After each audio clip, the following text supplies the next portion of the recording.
네, 감사합니다. 우리 사랑하는 또 막대부르큐 우리 사물교회 우리 성도님들 오랜만에 뵙네요. 잘 지내셨죠, 다들? 네, 우리 얼굴들이 더 밝아지신 분들도 계신 것 같고요. 또 빈자리도 보이네요. 또 그간에 또 이렇게 안 오신 분도 계신 것 같고 지금 우리 독일이 썸머 타임이라고 제가 들었는데 맞나요?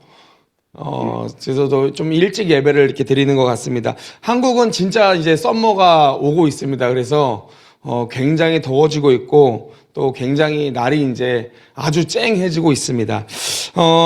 우리 한국에서 제가 요즘 뉴스를 보면은 마음이 많이 무거워집니다. 뭐 우리나라뿐만이 아니라 세계 경제 자체가 지금 엄청 힘들죠. 전쟁의 여파 때문에 막 흔들리고 있고 좀 빨리 끝났으면 좋겠을 전쟁들이 이제 끝나지 않아서 여러 가지 뭐 가격과 에너지와 뭐 물류와 제조 물가들이 막 이렇게 치솟고 있습니다. 전 세계가 지금 뭐 에너지 걱정을 많이 하고 있고요. 실제로 저희도 그래요. 저희도 지금 우리 복음을 전하는 교회가 하반기 선교 일정을 위해서 저희 이제 교육자들과 저희가 비행기 표를 막 구하고 있는데 몇 년 전 제가 갔던 곳인데 어마어마하게 비용이 많이 오르는 것을 제가 지켜봤습니다. 그래서 이제는 전 세계가 한 나라의 아픔이 이제 세계의 아픔이 된 어떠한 상황에 온 것 같습니다. 하나님께서 만드신 자연도 요즘 많이 흔들리고 있습니다. 여기저기에서 화재와 지진에 대한 이야기가 너무 많고요. 더불어서 지구 온난화의 현상으로 정말 많은 자연도 고통을 받고 있습니다. 질병과 전염병에 대한 얘기도 많이 나옵니다. 한국은 지금 수족구가 엄청 유행이에요. 그래서 저희 같이 이제 아이가 이제 어린 애들은 굉장히 지금 조심하고 있습니다. 여러 전염 감기들도 유행하고 있고 또 전 세계적으로도 여러 전염병들이 지금 창궐하고 있는 우리가 세상을 살고 있습니다. 저는 우리가 살고 있는 세대를 쭉 보면서 마음속에 이런 생각을 하나를 수시로 합니다. 그게 뭐냐면 진짜 말세다라는 거예요. 말세다. 세상이 주님 오실 날이 머지않았구나. 진짜 왜 이렇게 세상이 흔들리는지 세상이 너무 말세다라는 생각들을 많이 합니다. 분명한 사실은 우리가 전쟁이나 재난이나 질병이나 여러 가지의 것들이 실제로 주님께서 오시기에 얼마 남지 않은 세상을 우리가 살고 있는 것 같은 마음이 많이 듭니다. 성경도 마지막 때에 이런 일들이 있을 거라고 분명하게 말씀하셨습니다. 예수님께서 감람산 위에서 제자들에게 말세 징조를 말씀하셨는데 뭐라고 하셨습니까? 마태복음 24장 6절에서 8절 말씀인데 제가 읽어드리겠습니다. 난리와 난리 소문을 듣겠으나 너희는 삼가 두려워하지 말라. 이런 일이 있어야 하되 아직 끝은 아니니라. 민족이 민족을 나라가 나라를 대적하여 일어나겠고 곳곳에 기근과 지진이 있으리니 이 모든 것은 재난의 시작이라. 아멘. 전쟁과 난리의 소문들이 막 있다고 얘기를 하죠. 민족과 민족이 대립을 하고요. 나라와 나라가 대적을 한다라고 얘기합니다. 기근과 지진이 일어난다라고 얘기합니다. 오늘 우리가 뉴스를 보면은 뭐 이게 매일같이 접하는 소식이 오늘 사실 성경에서 이야기하는 말들이라는 거죠. 더불어 이뿐만이 아닙니다. 예수님께서는요 말세에 일어나는 현상들을 구체적으로 말씀하시는데 마태복음 24장 11절에서 12절 말씀입니다. 이것도 제가 읽어드릴게요. 거짓 선지자가 많이 일어나 많은 사람을 미혹하겠으며 불법이 성함으로 많은 사람의 사랑이 식어지리라. 아멘. 여러분, 거짓 선지자가 얼마나 많이 일어나고 있습니까? 독일은 거짓 선지자가 많이 일어나고 있나요?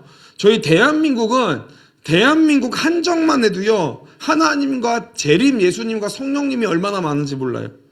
하나님만 통계적으로 20명이 있다고 얘기합니다. 한국에. 예수님은 한 50여 명 되시고요. 성령님도 수십 명 계신다고 그래요. 그러니까 뭐 이놈의 하나님, 예수님, 성령님을 저희가 어떻게 다 섬길 수 있을지 모르겠어요. 한국에만 이렇게 많은 거짓 선지자들이 막 나오고 있습니다. 그 외에 유사신학과 사이비 이단신학 하는 분들을 꼽으면 훨씬 더 많을 거죠. 최근에 한 유명한 연예인분이 막 교회도 하시고 신학 강좌도 하시면서 하나님을 얼마나 오해 많이 하게 하는지 모릅니다. 불법이 막 성합니다. 사랑이 다 식어졌어요. 관계가 너무 쉽게 깨지고 신뢰가 너무 쉽게 무너집니다. 약속이 지켜지지 않는 세대를 우리가 살고 있는 것 같습니다. 또 사람들의 마음은 왜 이렇게 차가워졌는지 오늘 이게 우리가 살고 있는 세대의 우리들의 모습인 거죠. 이것은 예수님만 말씀하신 것이 아니라 생각보다 이 말세에 대한 이야기는 성경의 곳곳에 나옵니다. 사도 바울도 명시적으로 이 말세의 시대를 구체적으로 사용하면서 디모데를 경고했습니다. 디모데후서 3장 1절에서 5절 말씀입니다. 너는 이것을 알라. 말세에 고통하는 때가 이르러 사람들이 자기를 사랑하며 돈을 사랑하며 자랑하며 교만하며 비방하며 부모를 거역하며 감사하지 아니하며 무정하며 원통함을 풀지 아니하며 모함하며 절제하지 못하며 사나우며 선한 것을 좋아하지 아니하며 배신하며 조급하며 자만하며 쾌락을 사랑하기를 하나님 사랑하는 것보다 더하며 경건의 모양은 있으나 경건의 능력은 부인하니 이 같은 자들에게서 내가 돌아서라. 아멘. 자기를 사랑하고 돈을 사랑하고 교만하고 감사하지 아니하고 쾌락 사랑하기를 하나님 사랑하는 것보다 더하며 경건한, 그러니까 이 껍데기는 경건인데 경건의 능력을 부인하는 세대다라고 얘기합니다. 저는 성경을 읽으면서 이게 2000년 전에 기록된 말씀인데 오늘을 읽는 것 같아요. 정말 그렇잖아요. 우리가 오늘 세상 자체가 내 욕망을 따르는 시대가 됐고요. 사람들의 마음이 너무 빨리 차가워졌고 관계가 너무 쉽게 빨리 깨집니다. 믿음이 식어지는 시대를 우리가 살아가고 있습니다. 오늘 말세의 징조들을 우리는요 정말 피부로 느끼며 살아가는 시대입니다. 그런데 중요한 것이 하나가 있습니다. 그것이 뭐냐면 우리가 말세를 얘기할 때 반드시 알아야 될 것 중에 하나가 뭐냐면 우리는 보통 말세다 그런 마음의 두려움이 먼저 임합니다. 정말 그러니까 막 모든 세상이 다 멸망하고 무너지고 막 세상이 풍비박살나고 끝장나는 장면들만 생각하는데 그런데 여러분 성경이 정의하는 말세는요 그냥 막 풍비박살나고 멸망하는 것에만 포커스가 있지 않다라는 거예요. 성경은 말세를 얘기할 때는요 분명히 한쪽 측면에서는 무너짐도 얘기하지만 또 다른 한쪽 측면, 그러니까 이 한 측면에서는 이 말세를 성령님이 일하는 시간이다라고 표현한다라는 거예요. 하나님의 영이 임하는 시간, 하나님이 다시 자기 백성을 세워가시는 시간으로 말세를 나타낸다라는 거죠. 오늘 사도행전 2장 17절 말씀을 다시 한번 보겠습니다. 우리 한번 다 같이 한번 성도님들 읽어볼까요? 사도행전 2장 17절 말씀입니다. 읽습니다. 시작.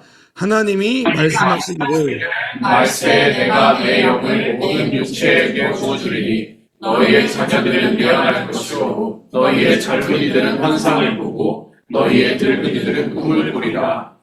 아멘. 여러분 오늘 우리가 읽은 이 말씀을 자세히 보십시오. 이 베드로가 오순절 성령 강림을 설명하면서 요엘 선지자의 말씀을 인용한 겁니다. 우리가 여기서 깊게 보아야 될 것이 뭐냐면 성령의 부어지심이라는 이 사건을 말세라는 기간에 임하는 사건으로 표현합니다.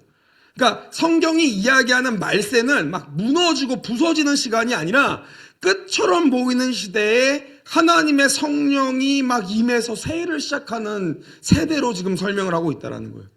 여러분 이거는 이사야서에서도 동일하게 이야기합니다. 이사야 2장 2절에서 4절 말씀인데 제가 읽겠습니다. 말일에 여호와의 저는 산이 모든 산 꼭대기에 굳게 설 것이요 모든 작은 산 위에 뛰어나리니 만방이 그리로 모여들 것이라. 많은 백성이 가며 이르기를 오라 우리가 여호와의 산에 오르며 야고브 하나님의 전에 이르자 그가 그의 길을 우리에게 가르치실 것이라. 우리가 그 길로 행하리라 하리니 이는 율법이 시온에서부터 나올 것이요 여호와의 말씀이 예루살렘으로부터 나올 것임이니라. 그가 열방 사이에 판단하시며 많은 백성을 판결하시리니 무리가 그들의 칼을 쳐서 보습을 만들고 그들의 창을 쳐서 낫을 만들 것이며 이 나라와 저 나라가 다시는 칼을 들고 서로 치지 아니하며 다시는 전쟁을 연습하지 아니하리라. 아멘. 여러분 우리가 읽은 이 이사야서도 마찬가지입니다. 여기에 말일이라고 나옵니다. 이 말일이 뭡니까? 마지막 때를 얘기하는 거예요. 말세의 때를 의미합니다. 마지막 때에 말세에 어떠한 일들이 일어납니까? 다 무너지고 없어지고 멸망하는 사건이 아니라 도리어 열방이 하나님께로 나아오는 비전을 보여주신다는 거예요.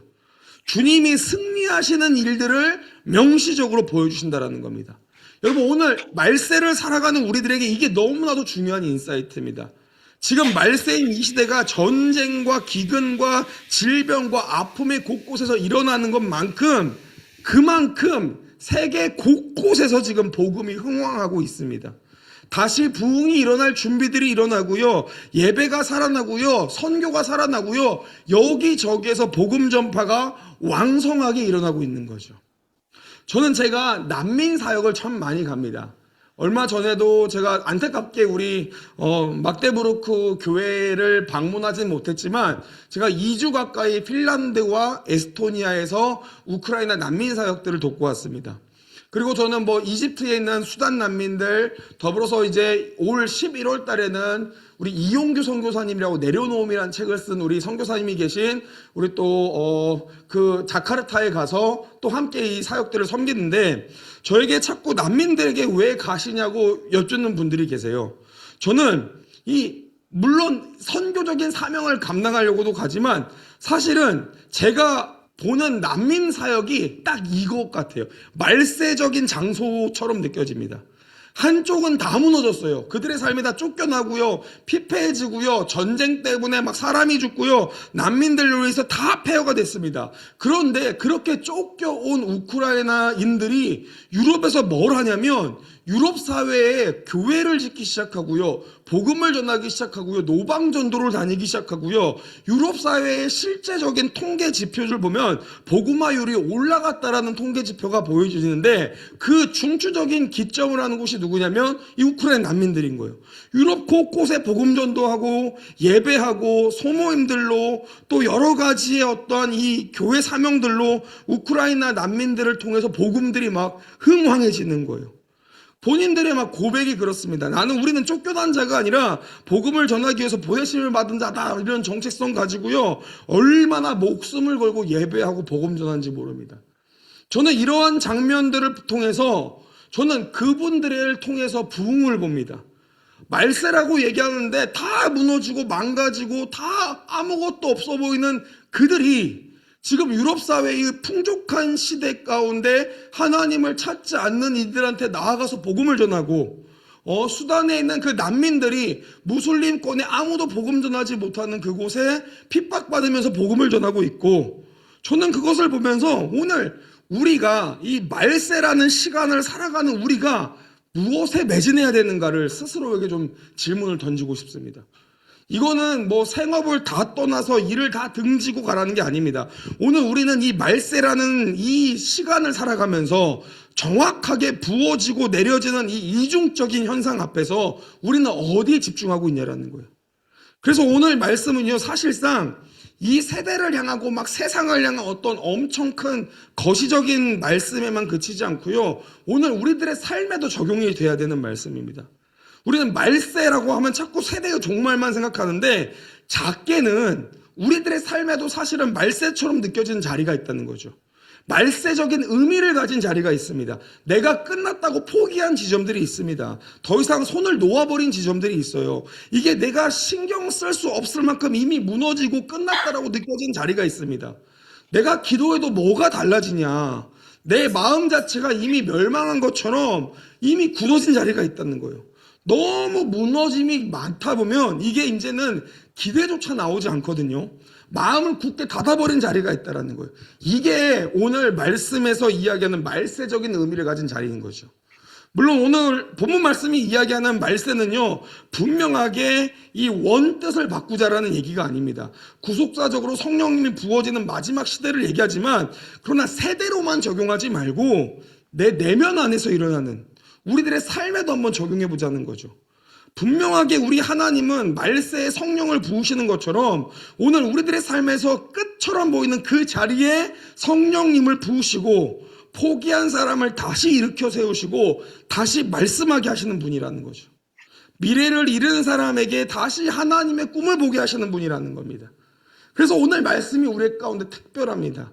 하나님이 말씀하시기를 말세에 내가 내 영을 모든 육체에 부어주리니 너희의 자녀들은 예언할 것이요 너희 젊은이들은 환상을 보고 너희 늙은이들은 꿈을 꾸리라. 여러분, 하나님이 이러한 분이시라는 거예요. 사람은 보통 내가 노력하고 내가 열심을 다했을 때 안 되면 손을 놔버립니다. 그냥 더 이상 방법이 없으면 포기하고 돌아섭니다. 그런데 하나님은요, 포기하지 않으시고 마지막을 도리어 부으심의 자리로 만든다라는 거예요. 이 은혜를 모든 육체에 부어주신다라고 말씀하십니다. 하나님이 말씀하시기를 말세에 내가 내 영을 모든 육체에 부어주리니. 여러분, 이 모든 육체라는 표현에 우리가 주목해 봐야 됩니다. 강한 자, 완벽한 사람, 뭔가 하나님께 가까이 나아가는 사람, 하나님을 잘 붙드는 사람, 이런 자들에게만 하나님의 영이 부어지는 게 아니라 자격이 좀 충분히 있는 사람에게만 은혜를 주시는 것이 아니라 모든 자들에게 은혜를 부어주신다고 얘기해요. 그리고 하나님의 이 성령의 부으심, 이거는 세상처럼 기준을 나누지 않으신다라는 거예요. 여러분, 나이가 많아서 제외되지 않습니다. 어려서 제외되지 않아요. 사회적인 위치가 낮아서 제외되지 않습니다. 여성이라서 제외되지도 않고요. 가난해서 제외되지 않습니다. 상처가 많아서 그 은혜가 제외되지 않습니다. 성령의 시대는요, 하나님의 은혜가 모든 장벽을 넘어가서 흘러가는 시대가 되어진다는 거죠. 오늘 이 말씀이 우리에게 무엇을 의미합니까? 오늘 우리들의 삶에서 혹시 우리 가운데 더 이상 지쳐서 더 이상 못하겠다고 느껴지는 영역이 있으십니까? 부모로서 자녀를 보면서 포기하고 싶은 어떠한 자녀들이 있으십니까? 아무리 기도하고 아무리 말해도요, 눈물 흘려도 달라지지 않는 자녀들을 보면서 손을 놓고 싶은 분 계십니까? 반대로 아무리 부모님을 전도하려고 아무리 열심을 다해도요, 부모님이 더 이상 보여지지 않는 거예요.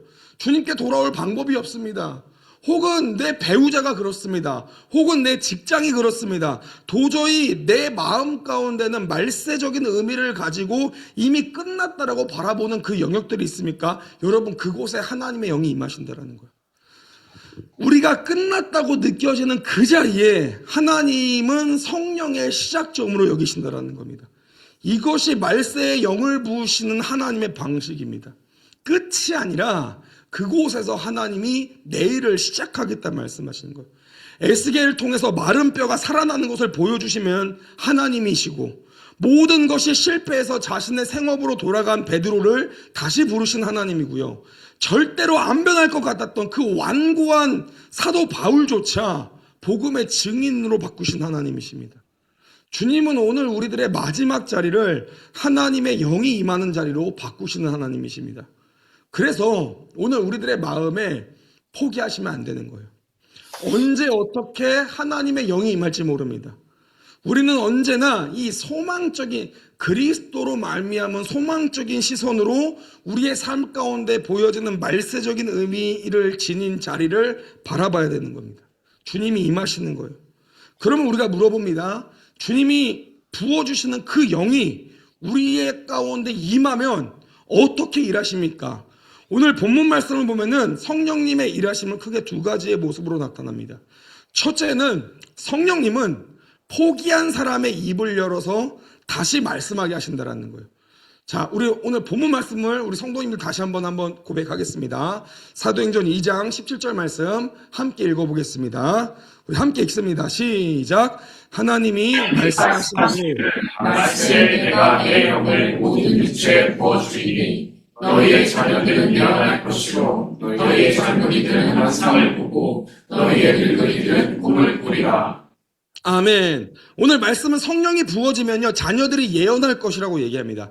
여기서 우리가 조금 오해하는 게 뭐냐면 예언이에요. 예언은 우리가 생각할 땐 예언이 미래를 맞추는 것을 예언이라고 얘기하는데, 사실 예언의 본질은 미래를 맞추는 것이 아닙니다. 예언은 뭐냐면 하나님의 뜻을 받아서 하나님의 말씀을 말하는 것을 예언이라고 얘기합니다. 다시 말하면 성령이 임하시면 닫혀있던 입이 다시 열리고, 성령이 임하시면 하나님의 뜻을 몰랐는데 하나님의 뜻이 내게 임하고, 성령이 임하시면 하나님의 약속을 내 입에서 얘기한다라는 거죠. 생각해 보시죠, 여러분들. 사람이 가장 절망하면요, 스스로 포기하는 첫 번째가 뭔지 아세요? 말입니다. 말. 관계가 멈추면은 말이 멈춰요. 여러분, 혹시 부부싸움 하신 적 있으세요? 결혼하신 분들 한번 생각해 보세요. 남편이랑 싸웠어요. 그럼 그 아침에 말이 잘 나옵니까? 안 나옵니까? 싸웠는데도 말을 잘 하세요? 그러면 축복합니다. 저는 그런 분들은 되게 존경해요. 교회에 내가 좀 싫어하는 분과 내가 심각하게 다퉜어요. 그리고 얼굴을 딱 만나면 반갑게 인사하십니까? 말문이 탁 막힙니까?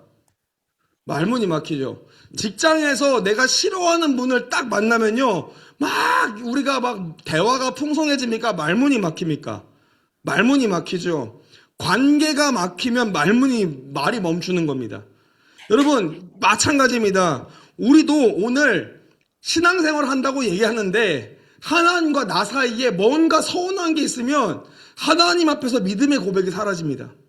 하나님을 향해 올려드리는 일들이 이 말들이 사라지고 입이 닫히기 시작해요. 혹은 입은 열려있지만 계속 불평불만하고 절망의 말 나오고 체념의 말 나오고 정죄의 말만 나옵니다. 그런데 성령이 임하시면 뭐가 바뀝니까? 입이 바뀌는 거예요. 이 입이, 불평했던 입이 기도의 입으로 바뀌고 체념했던 입이 선포의 입으로 바뀌고 상처받았던 이 많은 이 말들이 간증의 입으로 바뀌게 됩니다. 사도행전 2장을 우리가 한번 생각해 보세요. 오순절에 성령이 임했을 때 그 자리에 있던 사람들이 무엇을 했습니까? 첫째로 성령을 불과 같은 혀로 표현합니다. 성령님이 임하시는 증거로 그들이 말하기 시작했다는 거예요. 무엇을 말합니까? 성경이 기록하는 것은 하나님의 큰 일을 말했다라고 얘기합니다. 생각해 보세요, 여러분들. 하나님의 큰 일을 선포한 제자들이 누구였습니까? 그 사건 불과 며칠 전에 무서워서 숨어있던 사람들이었습니다. 예수님 잡히시던 밤에 다 도망갔던 사람들입니다. 베드로 보십시오. 3번이나 예수님을 모른다고 하면서 부인한 사람입니다. 다 울 때 통곡했던 사람이, 완전히 실패했던 사람이 성령이 임하니까 일어나서 담대하게 복음을 전하기 시작합니다. 수천 명 앞에서 예수 그리스도의 죽음과 부활을 증거하고요. 실패했던 그 입이 다시 열리기 시작하는 거예요. 부인했던 입이 사랑한다 고백을 하게 됩니다, 여러분들. 그래서 성령님이 임하시면요, 우리들에게 말씀을 주십니다. 입을 여시는 거예요. 내가 절망하고 포기한 말만 하고요. 맨날 비난하는 말만 하고요. 내 인생 너무 힘들다. 맨날 한탄만 하는 이 입이요. 성령님이 임하시면 주님이 하시는 놀라운 증거들만 고백하게 되는 거죠. 그리고 주님이 말세에 부어주시는 그 영이 우리 가운데 어떻게 일한다고 얘기합니까? 두 번째는 성령님은요, 미래를 잃은 사람에게 다시 한번 꿈을 주신다라고 얘기합니다. 제가 사도행전 오늘 본문 말씀을 읽어보겠습니다. 하나님이 말씀하시기를 말세에 내가 내 영을 모든 육체에 부어두리니 너희 자녀들은 예언할 것이요 너희 젊은이들은 환상을 보고 너희 늙은이들은 꿈을 꾸리라. 아멘. 여러분, 절망의 특징이 뭡니까? 절망은 미래가 보이지 않는 겁니다. 몸은 살고 있어요. 근데 미래가 없어요. 내일을 포기한 상태입니다. 살아는 있는데 기대하지 않아요. 움직이고는 있지만 소망이 없습니다. 이게 우리가 보통 절망이다라고 표현합니다. 오늘 절망이 빠진 사람들은요, 하루는 살아도 내일을 보지 못합니다. 어디로 가야 될지, 왜 살아야 될지 몰라요. 의미가 없어요. 오늘 세대에 너무 많은 사람들이 사실 이 삶의 의미를 상실이 너무 많이 경험했습니다. 의미의 타락을 경험하든지 의미의 상실을 경험한 세대가 오늘날의 세대예요. 왜 사는지 모릅니다. 무엇을 위해 열심을 하는지 몰라요. 제가 섬기는 우리 그 청년들과 청소년들이 딱 그렇습니다. 제가 그 소년원 나온 아이들, 교도소 나온 아이들, 이런 아이들과 같이 예배를 막 하고요. 미혼모들과 함께 이렇게 예배를 나누면 아이들이 공통적으로 늘 저에게 하는 말이 하나가 있습니다. 그게 뭐냐면 자기가 왜 사는지 모르겠다는 거예요. 무엇을 위해서 사는지 모르겠다는 거예요. 그러니까 내가 왜 사는지 모르니까 그냥 열심히 배달 일을 해요. 나쁜 일은 안 합니다. 이제 열심히 배달 일을 하고 돈을 버는데 왜 사는지 모르니까 삶이 재미가 없고요. 그러니까 맨날 뭐 PC방만 가고 게임만 하고 뭐 맨날 술만 먹고 의미의 상실이 곧 그들의 삶의 상실이 되어지는 거죠.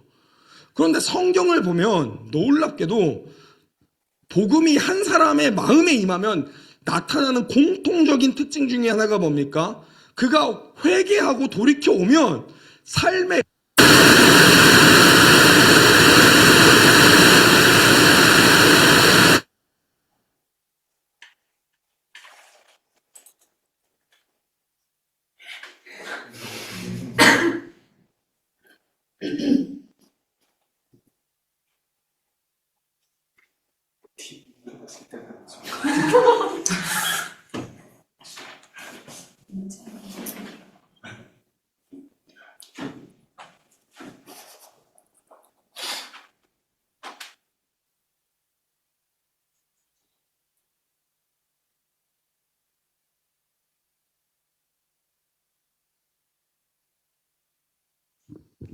들리시나요 혹시? 네. 네, 마이크 설교를 빨리 끝내라는 하나님의 뜻인지 마이크 한참이 달아올라서 말씀을 전하고 있는데 갑자기 이러니까 이 마음이 차게 식네요 정말. 예. 죄송합니다. 이게 마이크 배터리가 나가서 저 어쨌든 다시 말씀으로 좀 돌아오면 복음이 한 사람의 마음에 임하면 공통적인 특징 중에 하나가 뭐냐면 삶의 의미를 발견한다는 겁니다. 그가 예수님을 만나면요 희한하게 목적이 생기고 삶의 뚜렷한 의미를 발견합니다. 예수님을 만나면 희한하게도 삶의 명확한 목적성이 생겨요. 오늘 말씀이 딱 그걸 얘기하는 거죠. 성령이 임하시면 젊은이들이 환상을 보고 늙은이들이 꿈을 꾼다고 얘기합니다. 그러니까 성령이 임하시면요 하나님이 다시 미래를 보게 하시는 거예요. 우리 사랑하는 성도님들의 인생이 마음에 막 설레게 하신다는 거예요. 다시 여러분들이 왜 사는지에 대한 이유를 발견하는 거예요. 내가 무엇에 내 남은 인생을 목숨을 걸어야 되는지 알게 하신다는 겁니다. 여러분 이게 정말 중요한 사실인 거예요. 성령은 내가 마지막만 보이던 눈을 열어서 하나님이 시작하는 일들을 보게 하십니다. 사랑하는 우리 성도님들 한번 생각해 보십시오. 더 이상 우리가 미래를 기대하지 못하는 삶을 살고 있습니다. 뭔가 꿈꿔라고 얘기하면은 뭔가 이게 되게 사치처럼 느껴지고요. 노력을 아무래도 이제 바뀌지 않을 것 같은 시대를 살고 있습니다. 열심히 살아봐야 거기서 거기인 인생 같은 삶에 하나님께서 성령을 보내시면 여러분 우리에겐 놀라운 내 인생의 목적과 방향을 알게 된다는 거예요. 오늘 주님께서 우리 가운데 물어보십니다. 우리 사랑하는 성도님들의 마음에 혹시 끝났다고 느껴지는 자리가 있습니까? 포기를 이미 한 자리가 있습니까? 더 이상 기대할 수 없다고 생각한 자리가 있습니까? 그 자리를 들고 주님께로 나아가십시오. 성령님을 부어달라고 구하십시오, 여러분들. 내가 노력해서 실패했으면 이제 주님 내가 안 됩니다. 주님께서 해주십시오. 기대하십시오, 여러분들. 주님은 우리가 끝났다라고 얘기하는 그 말세적인 장소에서 성령을 부으시기 시작할 것입니다. 마지막 자리에 하나님은 영을 부으시는 분입니다. 말세에 내가 내 영을 모든 육체에 부어주리니. 오늘 이러한 삶이 우리 사랑하는 성도님들의 인생이 되어지길 소망합니다. 말씀을 좀 맺도록 하겠습니다. 누가복음 21장 26절에서 28절 말씀입니다. 우리 다 같이 한번 읽어볼까요? 누가복음 21장 26절에서 28절입니다. 우리 다 같이 한번 읽어봅니다. 시작. 사람들이 세상에 임할 일을 생각하고 무서워함으로 기절하리니 이는 하늘의 권능들이 흔들리겠습니다. 그때 사람들이 인자가 구름을 타고 능력과 큰 영광으로 오는 것을 보리라. 이런 일이 되기를 시작하거든 일어나 머리를 들라. 너희 성령이 가까우니라. 아멘. 오늘 말씀이 우리가 오늘 함께 나눈 모든 말씀을 포함해서 우리 가운데 정리를 해줍니다. 말세가 되면 뚜렷하게 두 대상이 나눠집니다. 세상은 두려워하면 쓰러지는데 주님은 성도에게 일어나라고 말씀하십니다. 세상은 무서워서 고개를 숙이는데 주님은 성도에게 머리를 들라라고 말씀하십니다. 왜 그렇습니까? 우리들의 소망이 세상의 안정에 묶여있지 않기 때문에 그렇습니다. 우리들의 구원이 이 땅의 질서에 묶여있지 않기 때문에 그렇습니다. 우리들의 마지막은 두려움이 아니라 주님께서 오시는 영광이기 때문에 그렇습니다.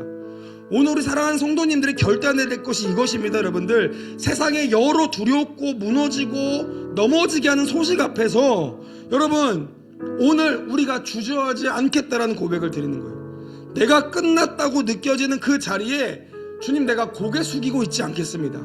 주님이 일어나 머리를 들라라고 말씀하셨습니다. 여러분들의 교회가 여러 가지 고민들이 있을 수 있겠지만 주님이 말씀하시는 것은 일어나 머리를 들라라고 말씀하십니다. 두려워하지 마. 일어나 머리를 들라. 다시 일어나서 다시 머리를 들고 주님을 바라봐야 됩니다.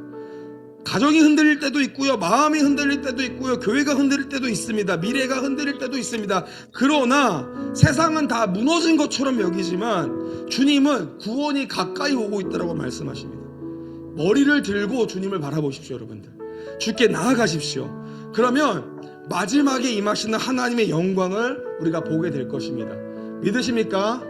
우리 함께 이 시간 잠깐 마음을 결단하시면서 기도하시면서 나아가도록 하겠습니다. 눈을 감고요, 하나님 앞에 오늘 말씀을 쭉 함께 들으면서 묵상하면서 우리가 또 도전하고 주님께서 우리 가운데 요구하시는 것들을 결단하시면서 나아가도록 하겠습니다. 함께 잠깐 기도하시면서 주님 앞에 나아가도록 하겠습니다. 기도하시겠습니다. 하나님 감사합니다. 주님, 우리들의 마음에 포기한 영역이 있습니다. 내 마음에 포기한 자리들이 있습니다. 끝났다고 여겨지는 말세의 징조 같은 그 의미를 가진 자리들이 있습니다. 그러나 주님은 오늘 우리들의 삶에 우리가 끝났다고 여겨지는 그 자리에 주님의 성령의 부으심과 임하심이 있다고 말씀하셨습니다. 주님, 우리들의 이 답답하고 이 억울한 마음, 이 한탄스러운 마음, 주님, 우리가 주님께로 들고 나아갑니다. 하나님, 우리 사랑하는 교회를 지켜주시고, 아버지, 교회를 또 열심을 다해서 교회를 섬기는 분들을 지켜주시고, 아버지, 그들의 삶을 지켜주시고, 내 마음에 포기되지 아니하고 내 마음에 무기력하지 아니하고 성령님의 임하심으로 우리 교회가 살아나고 우리들의 인생이 살아나고 삶의 의미를 발견하며 우리들의 모든 삶을 주께 드리며 그 기쁨 따라 나아갈 수 있도록 인도하여 주셔서 성령님 붙잡아 주시고 우리 삶의 가운데 넘치게 풍성함으로 채워주셔서 하나님이 말씀하시기를 말세에 내가 내 영을 모든 육체에 부어주리니 너희의 자녀들은 예언할 것이요 너희 젊은이들은 환상을 보고 너희 늙은이들은 꿈을 꾸리라. 하나님, 우리가 우리들의 삶의 영역에 한쪽에서 무너지고 넘어지고 모든 풍파와 두려운 것들의 소식들을 듣고 있습니다.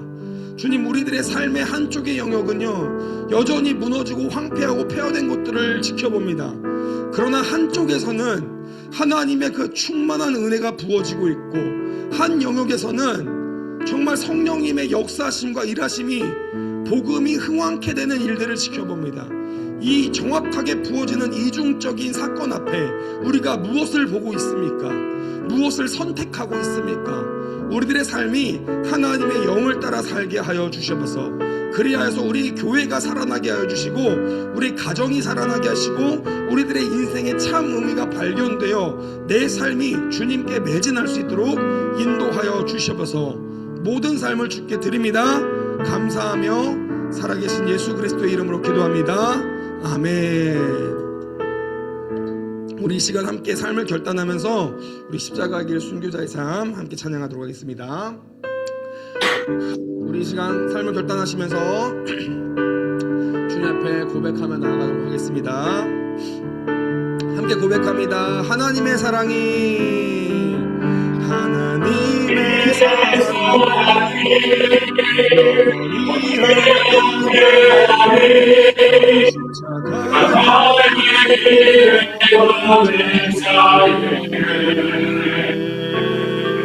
순교자의 삶이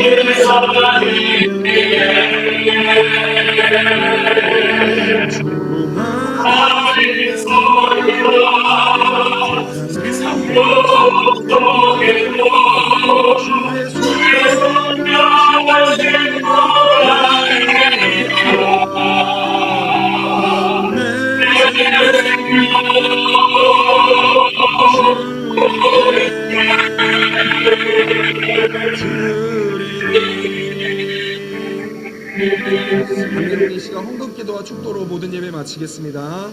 우리 하나님이여, 이제 우리가 주께 감사하오며 주의 영화로운 이름을 찬양하나이다. 나와 내 백성이 무엇이기에 이처럼 즐거운 마음으로 드릴 힘이 있었나이까. 모든 것이 주께로 말미암아 싸우니 우리가 주의 손에서 받은 것을 주께 드렸을 뿐이니이다. 하나님, 오늘 다윗왕의 고백을 우리들의 심령으로 함께 고백합니다. 오늘 우리가 주님의 영화로운 이름을 예배하러 올 때 빈손 오지 않고 즐거운 마음으로 주님께 예물드릴 힘을 더하여 주시니 감사합니다. 오늘 우리가 드린 이 물질을 주님 받아주시고 하늘의 복과 땅의 복으로 채우셔서 드리는 자의 삶이 풍요롭고 풍성하며 넘쳐 흘러서 그를 통해 가족과 주위와 민족과 열방에 그 은혜가 흘러가게 하여 주시옵고 하나님의 나라와 의를 위한 인생이 더 깊어질 수 있도록 인도하여 주시옵소서. 모든 것이 주께로 말미암아 싸우니 우리가 주의 손에서 받은 것을 주께 드렸을 뿐이니이다. 주님 받아주시옵소서. 감사하며 살아계신 예수 그리스도의 이름으로 기도합니다. 아멘. 축도로 모든 예배 마치겠습니다. 주 예수 그리스도의 은혜와 하나님의 사랑과 성령의 교통하심이 너희 무리와 함께 있을지어다. 아멘.